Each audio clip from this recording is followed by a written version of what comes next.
僕が今度こそ君を。じゃあ行こっか。ものすごい笑顔にしてみせるっぴー。 Halo semuanya, Takopi Original Scenes. Wah, gue gak bisa berkata-kata saat pertama kali nonton anime ini di episode pertama.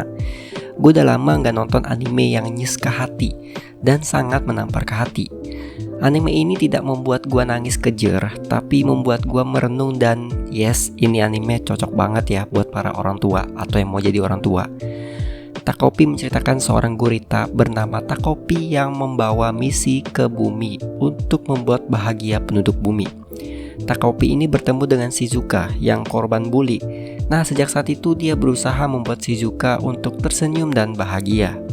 Ini gue bingung sebenarnya mau bahas dari mana karena anime ini dari segi plot bagus, ada time travelnya, dan si Takopi ini 11-12 sama Doraemon yang punya alat ajaib, tapi bedanya Takopi cuma punya beberapa doang. Salah satunya alat yang memegang peran penting itu kamera. Dari segi pesan cerita yang ingin disampaikan, waduh ini juaranya. Ini tamparan keras sih buat semua orang ya. Nggak cuma yang udah jadi orang tua, tapi kita nanti yang bakal jadi orang tua di masa depan seharusnya merenung setelah nonton anime ini.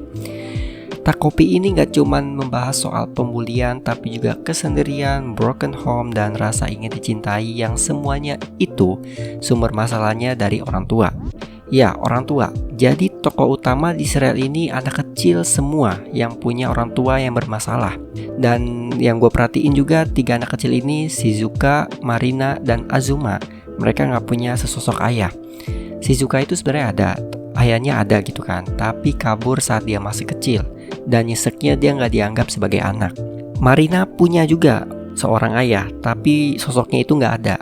Sedangkan Azuma ini gak punya sosok ayah juga, dan sampai ending gak diperlihatkan seperti apa ayahnya. Oke, tadi ayah kan, sekarang ibu. Mereka ini juga punya ibu yang problematik. Mulai dari Shizuka yang ibunya gak peduli sama anaknya sendiri, dan ibunya kerja sebagai LC.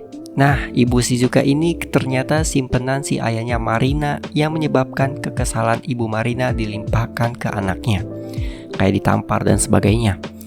Terakhir si Azuma punya ibu yang pilih kasih sayang, lebih sayang ke kakak Azumanya karena selalu dapat nilai sempurna, dan ibunya menganggap Azuma ini tidak bisa diandalkan, yang menyebabkan Azuma mencari sosok orang yang bisa mengandalkan dia, yaitu Shizuka. Benang utamanya ini orang tua, dan dari situ terhubung ke para ketiga anak kecil ini. Gue lebih tertarik membahas moral dilema anime ini dibanding membahas soal time travel dan sebagainya. Moral dilema ini benar-benar berasa seiring berjalannya episode, dan emosi penonton diajak roller coaster. Contohnya ini ya, di awal episode kita diliatin betapa kasihannya Shizuka dibully sama Marina. Mungkin dari kita ada yang sampai maki-maki Marina, tapi pas di episode 2 atau 3, ternyata backstory Marina itu juga sesedih itu. Kita dikasih alasan kenapa Marina bisa berbuat jahat meskipun ini tidak dibenarkan ya. Cuman akhirnya ya episode 3 kalau gak salah, kita dikasih sisi gelap dari Shizuka. Dari sedih lihat Shizuka malah jadi wah psikopat ini anak, manipulatif. Pada akhirnya anime ini tidak membuat kita kesal ke Shizuka atau Marina ataupun Azuma. Mereka bertiga ini cuman korban dari orang tua yang egois. Gua kasihan melihat mereka, dan rasa kesel sama Marina udah bully Shizuka itu hilang. Rasa kesel ke Shizuka karena memanfaatkan kebaikan Azuma juga hilang. Dan rasa kesel ke Azuma karena jadi orang bodoh juga hilang. Overall ini menjadi anime terbaik buat gue dalam segi penyampaian pesan cerita. Gue jarang banget nonton anime, mungkin ada yang lebih baik dari Takopi ini, tapi ya ini anime terbaik buat gue dari segi tersebut. So itu saja review dari gue. Terima kasih bagi yang sudah nonton, like, comment, dan subscribe. Gue Rakis, signing out.